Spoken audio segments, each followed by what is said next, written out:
பர்சனலாக நீங்கள் எப்படி வேணால் இருந்துக்கங்க சார், நமக்கு அதை பற்றி கவலை இல்லை, நமக்கு அது அவசியமும் இல்லை. ஆனால் உங்கள் ஆட்சி தான் தப்பான ஆட்சி, தமிழ்நாட்டுக்கு தேவையில்லாத ஆட்சி. கொஞ்ச நாளைக்கு முன்னாடி கற்பனையாக ஒரு விஷயம் ஒன்று சொன்னேன். இந்த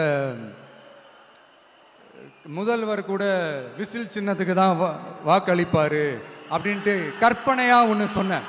ஆனால் இன்னைக்கு நிஜமாவே நமக்கு ஆதரவாக ஒரு கோஷத்தை எழுப்பியிருக்கிறாங்க. அது என்ன தெரியுமா? எங்க வாக்கு சாவடி வெற்றி வாக்கு சாவடியா. அதுக்கு அர்த்தம் என்ன தெரியுமா? எங்க வாக்கு சாவடி விஜய் வாக்கு சாவடின்னு அர்த்தம்.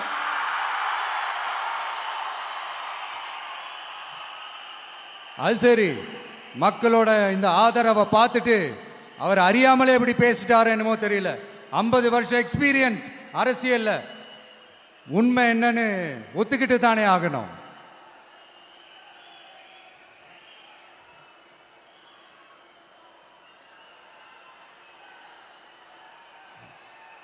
ஜனநாயகம்ங்கிறது பெரும்பான்மை ஆட்சி அதிகாரம் சார்ந்தது மட்டும் இல்லை, சிறுபான்மை மக்களின் உரிமைகள் உணர்வுகளும் புனிதம்னு நினைச்சு அதையெல்லாம் காப்பதற்கு பெயர் தான் ஜனநாயகம்னு 1963 அறிஞர் அண்ணா பார்லிமெண்ட்ல பேசினதை நாம இங்க சொல்றது ரொம்ப பொருத்தமா இருக்கும்.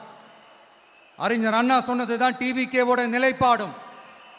இந்த ஸ்டாண்ட்ல நாம 100% உறுதியா இருப்போம்.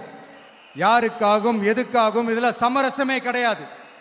மதச்சார்பற்ற சமூக நீதி தன்மை தான் நம்ம அடிப்படை கொள்கைகள் ஒன்று, அதில் எந்த மாற்றமும் எப்பவும் கிடையாது.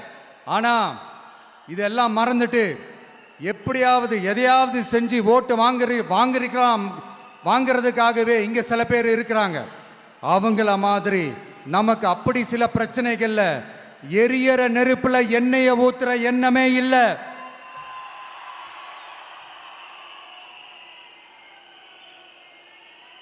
இங்க சில அரசியல் கட்சிகளும் சில அரசியல் தலைவர்களும் ஒரு சில நேரங்களில் அமைதியா இருந்தாலே போதும், ஒரு பிரச்சனையும் வராது.